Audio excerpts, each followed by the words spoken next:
morning, I want to introduce the first episode of the show Simple Treasures. And we are here with a fabulous gentleman by the name of Larry D. Bluford, Jr. He is going to be talking to us about his life and his experience and his testimony. Welcome, Larry. Thank you for having me.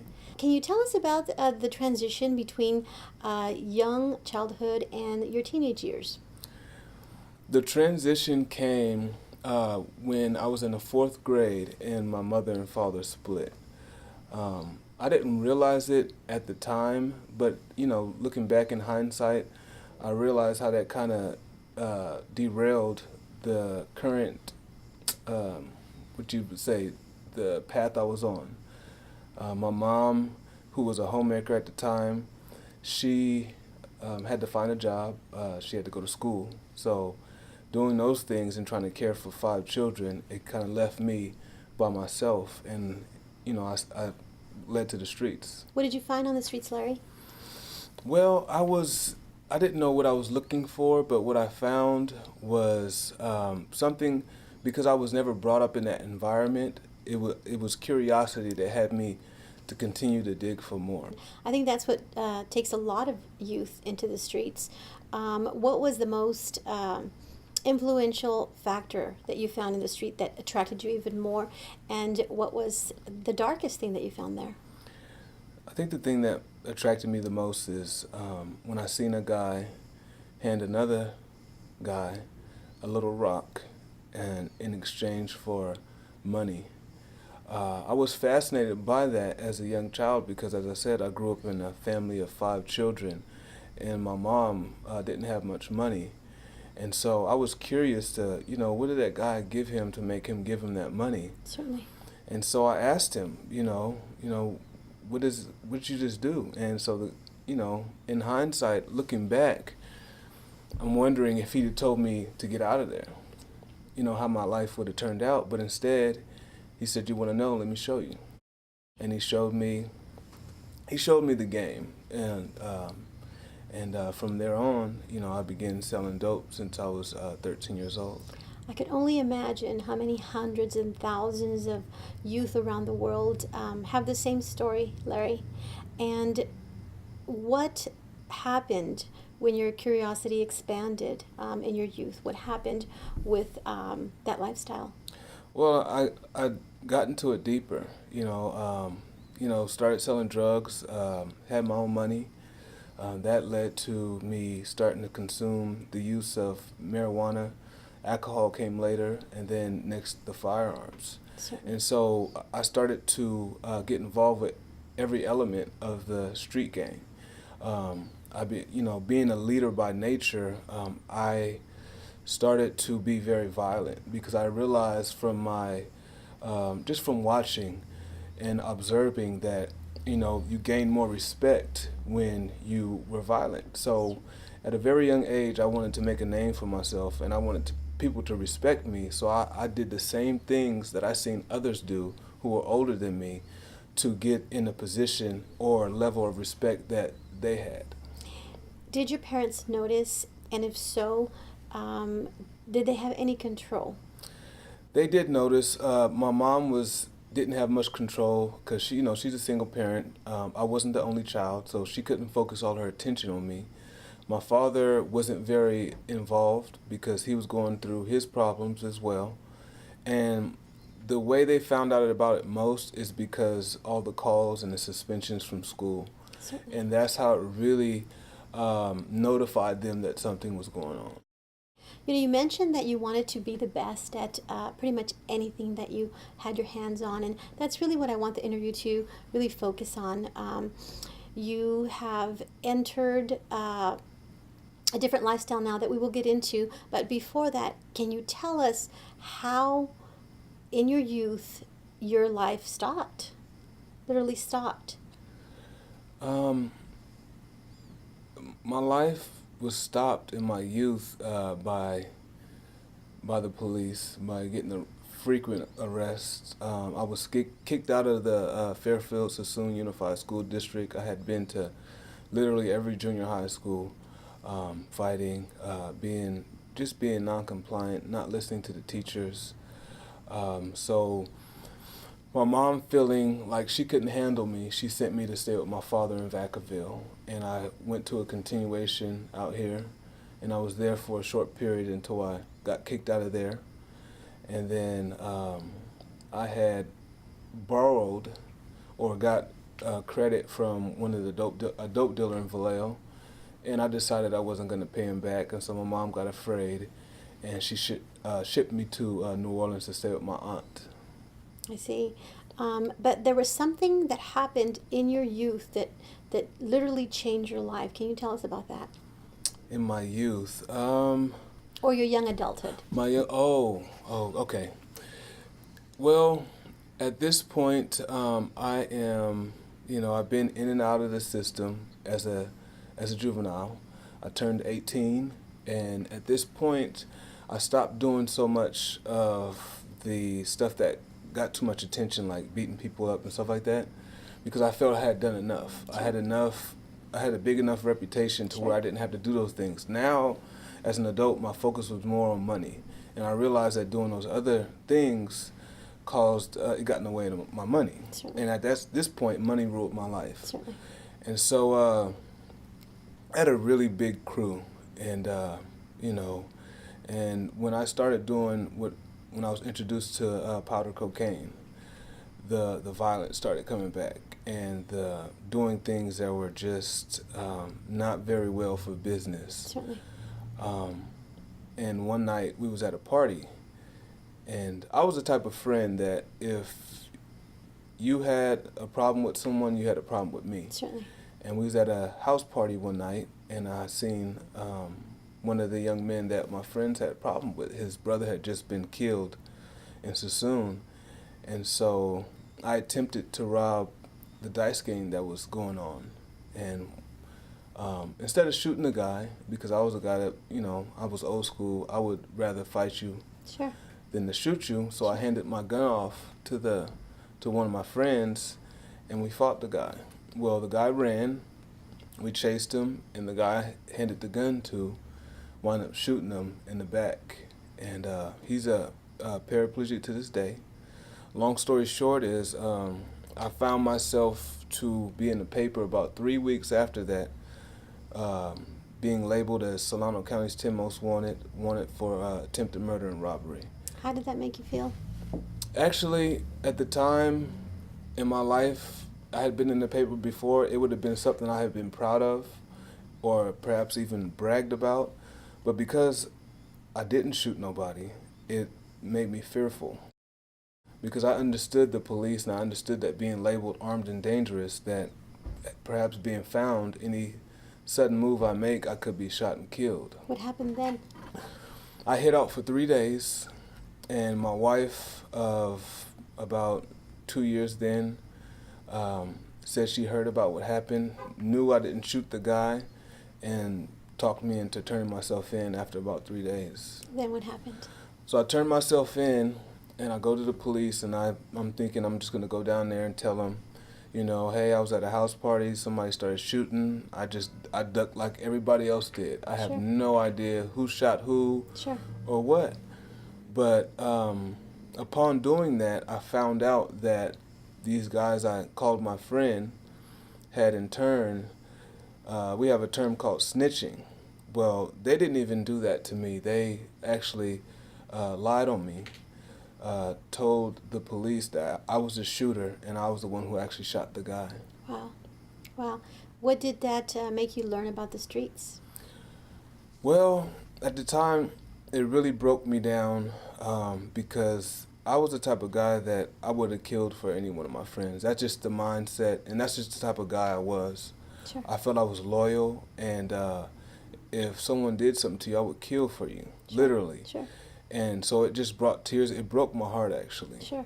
I was in disbelief, like, is this really happening? So the mistrust that you now gain from the street transitioned you into the next level of your life. Right. What happened?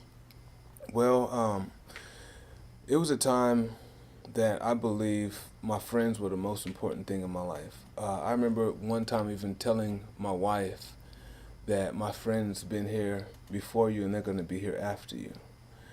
And So I remember being in county jail when I first caught the case, and my wife coming to visit me, and you know, I was in disbelief. Um, I had my head down. It was just I was in shock the whole time, and so I remember picking up the phone between the glass, and I remember my wife looking at me. We were silent for a second. I couldn't look at her long because I felt disgusted. Put my head down, and I remember her uttering these words. She asked me. She said, "Where are your friends at now?" And Powerful. I just began to cry because they were nowhere to be found. Did you answer across from me where your wife was sitting? I'm just curious, did you figure out at that moment that she was the one that was going to stand by your side? I did, but at the same time, I knew that this was only the beginning of a very rough and rocky road to come. Sure. And honestly, I didn't know if she would survive it. Sure. So I'm going to fast forward Mm-hmm. into the night that you entered San Quentin. Okay. Can you tell us about that? Yes, remember it very vividly, March 4th, 1999.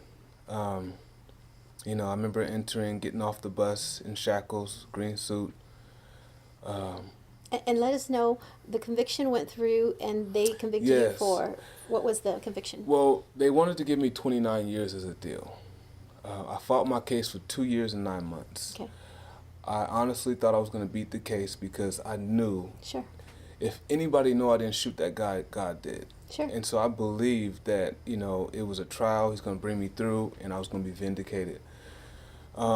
However, 3 days before the trial, the DA came and offered a new deal. He said, well, instead of the 29 years, we'll offer you 7 with 85%. We'll drop all the charges, and we'll give you robbery and a gun enhancement. Now, I didn't want a week in county jail for mutual combat, is which I viewed it as. It was me and a guy got in a fight. My lawyer told me that, we can fight the case, we can go to trial, but I'm letting you know that you can get out in 5 years if we take this deal. If you don't take the deal and we do go to trial and you lose, Sure. and you get the 29 years, after 5 years you're going to be saying, I could have went home. Sure. After 10 years you're going to say, 5 Sure. years ago I could have went home, and so on and so Sure, forth. sure. So out of fear, I took the deal. Sure, sure. And I was reluctant to. I wanted to fight Certainly. because I knew I was innocent. Certainly. I knew I didn't shoot that guy, Certainly. but I had to. Certainly, certainly. So So I took the deal. in saying that, Mm-hmm. you ended up in San Quentin. Yes. And that very first day, I want you to walk us through. Oh, that very first day, I'm going through the process, and everything is. I'm not really I'm just tripping off the fact of being in prison. Sure. I've never been in prison before. Sure. So I'm just looking at everything. I'm going through the process. They're asking me my affiliations. So I'm just out on the yard for hours and hours and hours, standing in line with, dozens of inmates. And we're getting out blankets, toothbrush, and all that type of stuff. And I remember finally entering into the building, the infamous building called West Block. And I got my folded blanket and sheets and all that. And I remember going to the 5th tier, which was where my cell was. And so I'm just hearing all this yelling, I'm hearing smoke, and it's just a crazy, crazy atmosphere. I'm looking at bullet holes in the wall, Mm-hmm. blood on the wall, barbed wire. Mm-hmm. It's just insane. Stuff I've only seen on TV, so I'm just Mm-hmm. kind of fascinated by everything. Sure. It wasn't until I got to my cell and I walk in, and then I hear that slam behind me. And San Quentin is the old school prison where they still have the bars. It's not a big metal door. And after that door closed is when reality hit. It's when I sat there and said to myself, wow, I'm in prison. And here I am, starting day 1 on a 5-year, 3-month prison sentence for a crime I didn't commit. That started to sink in, and I started to lose it. And I started to get angry with God because, I began doubting his even existence. Certainly. You know, which is kind of crazy because I'm doubting whether he exists, but I'm having a conversation with somebody I don't believe in. Sure. So I'm angry, I'm blaming him, I'm saying there is no God, and then suddenly, what I thought was a chaplain walked by. And I'll explain that later, but this guy walks by, and I'm crying in the cell, and he walks back by and he stops. And he said, "What's wrong?" And I said, "I'm in prison." You know? Yeah. And I told him my brief story, and so he prayed a prayer of comfort over me, and he left. And so after he left, I know the Bible talks about there's a peace that surpasses all understanding.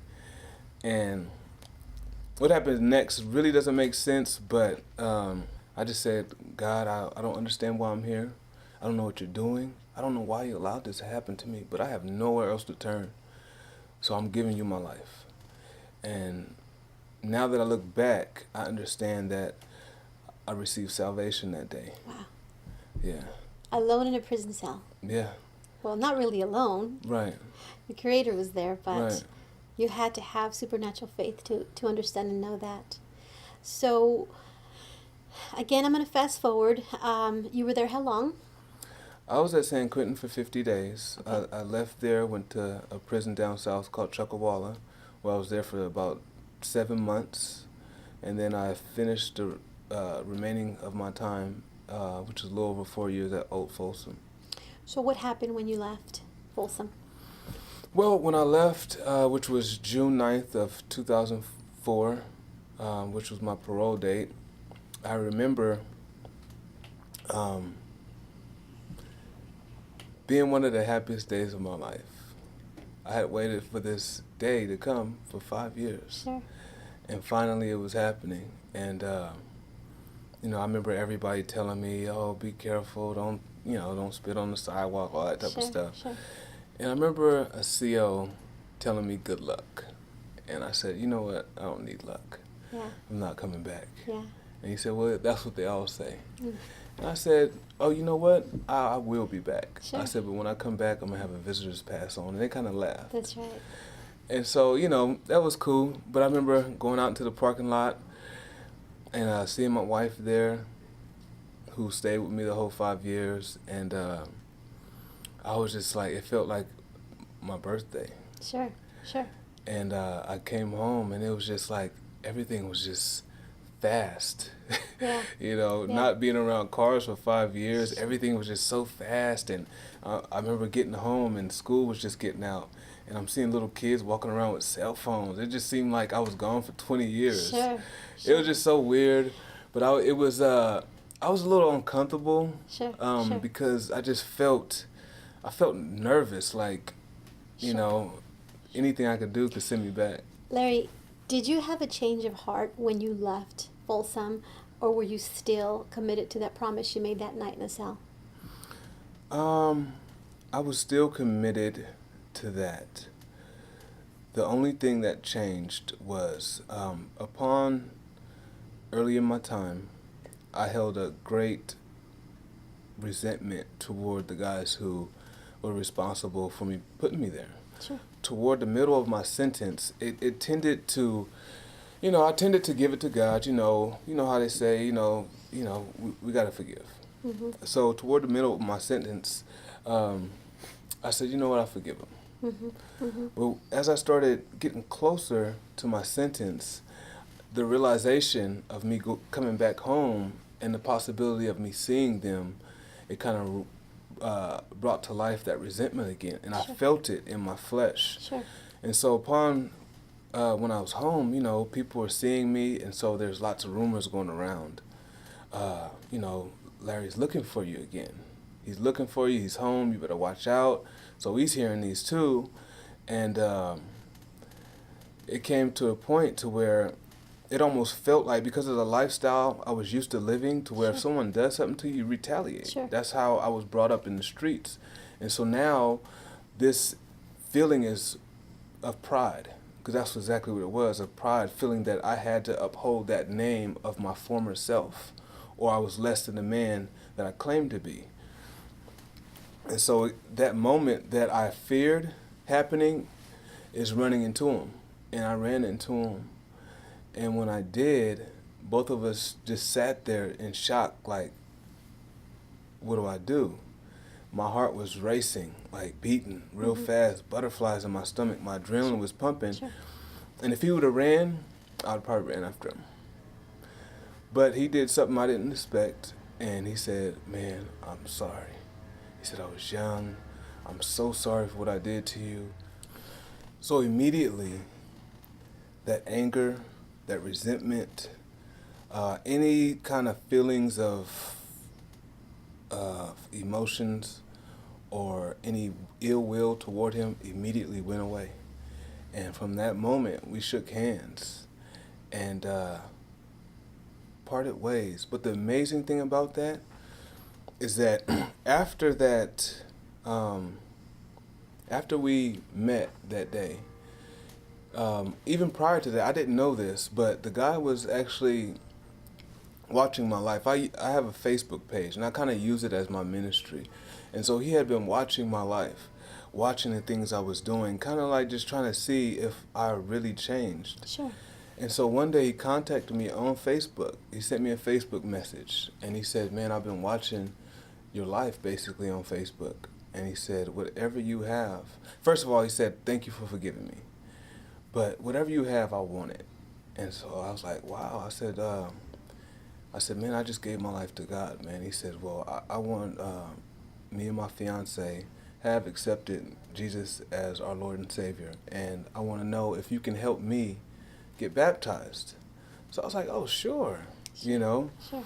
So I told him, you know, what he needed to do. And, you know, went and told my pastor that he wanted to get baptized and everything. And then one of the members of my ministry said, you know, what would be wonderful is if you baptized him. Oh my gosh. And I was like, I don't know about that one.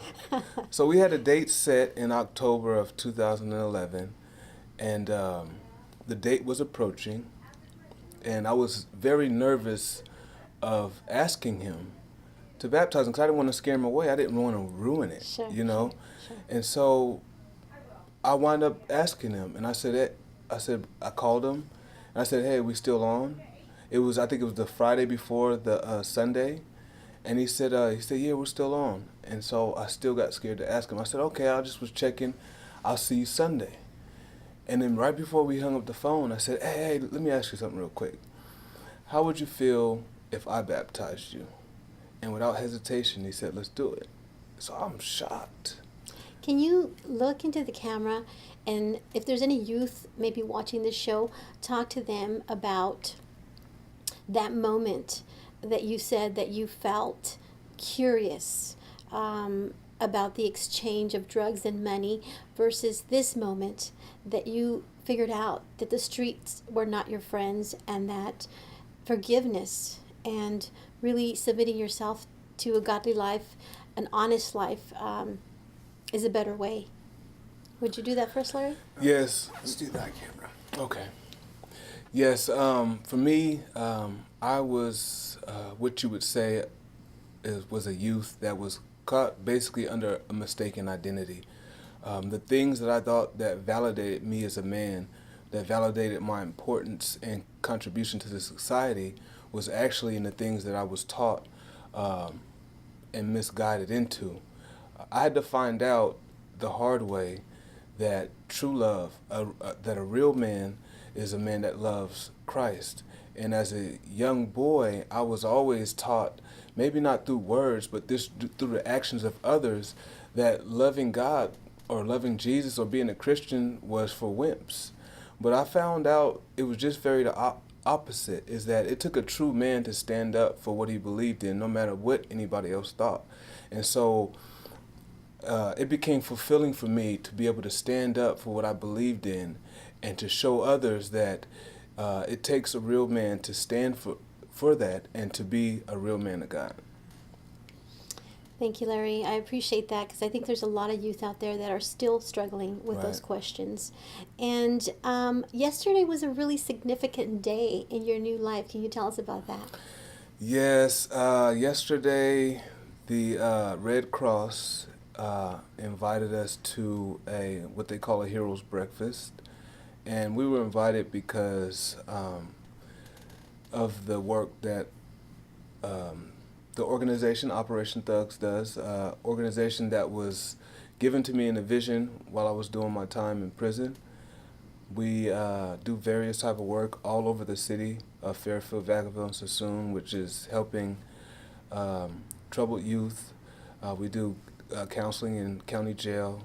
We do summer jams in juvenile hall, toy drives, just a whole bunch of different stuff. Well, we was recognized by the Red Cross for the things we do in the community, and they nominated us for Community Service Organization of the Year. Were you shocked when you got the call? I actually thought it was a joke. And I even told the newspaper called me and was asking me how I felt when they first called. Because, you know, when I think back that this was just a vision in prison, and then here we have the Red Cross calling me asking, you know, congratulations Sure. on your nomination. Sure. And I was like, who is this? Is this a joke? You know, and she was like, no, this is the Red Cross. Because I had never had anything like this before happen. Sure, sure. And, you know, with a name like Operation Thugs, I mean, to be honest, when I first came home and was sharing my vision with people, people were looking at me like, Sure. what are you talking about? Is that a gang? Sure, You know? sure. And it almost sounds anti-church because anything Christian usually has ministries attached Sure, to it. And sure. but because it was so out of the box, people aren't generally usually receptive to things that aren't the normal routine. And speaking out of the box, Larry, there is other outreach services that you provide through your music. Can you tell us about that? Yes, I used to rap as a young teen, young adult, but it was trash. The trash that I really am against, you know, people glorifying sex, money, and drugs. I did that at a young age. Now, when I gave my life to God, I denounced all those things that I once did or was a part of. And rap was in that. But the Lord put it on my heart to use that as a tool to reach the youth because the youth are so connected to music. Sure. So to get a message across by speaking to a child, it will be more effective to do it with a melody behind it. Certainly. I think the moral of the story here is that we have a dead-end road to the youth now and the choices that they have been making when it comes to drugs and selling drugs and going to prison, and it's a cycle. And you have decided to do things differently, not just with your ministry. You have a full-time job to support your wife and your two children, which I'd like to talk about your wife a little bit more in a minute. And you actually go to college at night. Mm-hmm. And you have a business on the side. Mm-hmm. Body by Vi, is it called? Mm-hmm. You're a bodybuilder, mm-hmm. and you take care of your physical body as well as your spiritual body, and you're working really hard. I mean, you probably get very little sleep, mm-hmm. but yeah. The same goals you had as a kid to be successful and be the best at what you can do, the best at whatever you touch, is the same, but through a different avenue that is not a dead end. Right. So can you tell us a little bit about your wife? My wife is, God has loved me through my wife. If my wife didn't stay with me, there would be no Operation Thugs. We would not be having this interview. I would probably have been visited prison 2-3 more times, possibly. I don't know, but one thing I remember that my wife said to me that really gave me encouragement is when I found out that I was going to do the 5 years, I figured that was the straw that broke the camel's back. And after all I've done to her, she couldn't take no more, you know. So I just asked her, I said, just promise to bring the kids to see me. That's all I asked you to do. And she shocked me by saying, what do you mean? I said, because I know you're not going to want to stay with me during this time. And so she said, what kind of wife would I be if I left you when you needed me the most? And I just sat there in shock like, what? After all I've done to her, now I'm about to do 5 years and she's still willing to stay with me? What are you crazy? You know, I would leave me if I was her. Sure. So here now, looking back, we just celebrated 18 years of marriage in August, and she's just been everything to me. A wonderful mom. I have two children, one 17, about to graduate high school this year. I have a 24-year-old that just graduated college at Sac State in May, and so I'm just so happy that they didn't follow in my footsteps, for one, but it's because of her. When I was gone, she instilled in them um, good values and morals, and even when I was gone, she held it down. She had to be mom and dad. The young man you talked about earlier is not the only one that follows your Facebook. A lot of us evangelists follow your Facebook, and one of the things that has taken me aback, speaking about your wife and also speaking about your mother, the two biggest female influences in your life, is the way you view women and the way that you view how we should treat women. Can you talk to us about that? And again, if you would speak into that camera, maybe you could talk to the young women that are struggling with no father and no hope. My wife used to always tell me that I didn't love her early on in our marriage, but to me, I thought I did. But because I was only loving her to which I was taught what love was.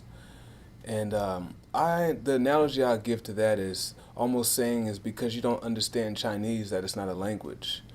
And just because you don't understand my love or the way I was taught to love doesn't mean I don't love you the only way I know how. And I believe that the only way we can know true love is to know God, because God is love. So to every woman out there, and they do go through a lot because they're viewed as objects. You guys are viewed as objects. You guys are meant to be loved and not shoved. You guys were God made you to from the rib, which means that you guys are supposed to be right beside us, not behind us. You guys are supposed to be cherished and uplifted, but you see so few of that. Even myself, I was also guilty of just treating my own wife as if she was nothing to me. But it wasn't until that I knew what love was until I seen my wife love me through the current situation that I was in. And I realized that the love that I was taught, or the love what I thought was love, wasn't that. And so I really had to dig down deep and really had to search God and find God and ask Him to show me what love was. Now I'm able to love with the love of God. Thank you, Larry. Thank you for talking to us about Operation Thugs and all the wonderful things that you're doing for the community through the vision that God gave you. Can you take us home by talking to us about that one-on-one personal relationship, that secret place of you and your Creator that fuels you and feeds you and gives you the passion to continue to do these things for humanity when sometimes you don't even sleep, sometimes you don't even get a chance to eat, and you ask yourself, should I still go to school? Should I still do this? Is this all worth it? Those moments of weakness, can you talk to us about that one-on-one relationship in that secret place? How can people find that? How can they get that? Well, I think the most important thing to focus on is having true salvation. I think that's the first step, because when I was 14 years old in juvenile hall, I accepted Jesus as my Lord and Savior with my mouth, because I wasn't taught any better. Somebody told me to say some words, and I did. They weren't sincere. I just said them because that's what they said I had to say to escape being punished for the rest of my life. And as a kid, as a 14-year-old kid, being punished for the rest of my life or say this prayer was what I did. The thing about it is there was no change in my life. Nothing changed. I still kept doing the same thing I was doing. And the reason why I revisit that is because the first time I received salvation was March 4th of 1999, was my first day in San Quentin State Prison. And God pointed that out to me, because from that point on, my life changed. And the disservice we do to our Father is when we say that we're saved, yet we look like them. And so then we pass on from generation to generation, well, this is what a Christian looks like. We don't have to do anything. All we have to do is do something one day a week, and then we're saved. And so I believe when I found out what true salvation was, that's what transformed me. That's what gave me that personal relationship with God, because before I had no personal relationship with God. My relationship with God, and my prayer life consisted of me praying over my food and going to church on Sunday. Sure. That's it. And what do you say to the skeptics or the youth or the people out there that have just been battered so badly by life that say, hey, there isn't a creator, there isn't a God? What do you say to them? What I say to them is this. I'm really big on testimony. And I feel that a lot of people struggle with believing in a God which they can't see. It's kind of crazy to me, because I know in believing God, it's like people saying they don't believe in the wind, but yet they can't see it. Testimony is a moment to where I can make my God visible through my story. Because you can see me. You can touch me. And so if I tell you about this invisible God and display my story, which is very tangible to you because I'm real to you, then just maybe my story may give you that much hope, because you don't need a whole bunch of hope. The Bible says, as long as we have faith as small as a mustard seed, because it's not the object of our faith. It's not our faith, it's not our faith that does things. It's rather the object of our faith that really moves mountains. And Larry, if somebody wanted to come out, whether it's regular or maybe once a month or whenever they can find time through their busy schedules to come help feed the homeless or any of the other activities you do, how would they do that? They can contact us. The best way would be to contact me on my Facebook or our website. My Facebook is facebook.com/larry.bluford or operationthugs.org. I want to thank you for being here with us today. It was a really powerful interview, I think, because you're very candid, and we appreciate that, and that is not easy to do. But I do think that God will be glorified, because it is all His glory, that He created you from the very beginning, and He called you from the very beginning, and even though you went astray for a moment, He brought you back. Would you do something for me today when you go home? Yes, absolutely. Would you call your mother, and would you call your wife and tell them how much you love them? Absolutely. Thank you. Thank you for joining us for the first episode of Simple Treasures. And there is no simple treasure. It does not exist. Treasures are valuable and priceless, as our brother Larry is. And I hope to bring you many more stories and many more adventures. Thank you for joining us.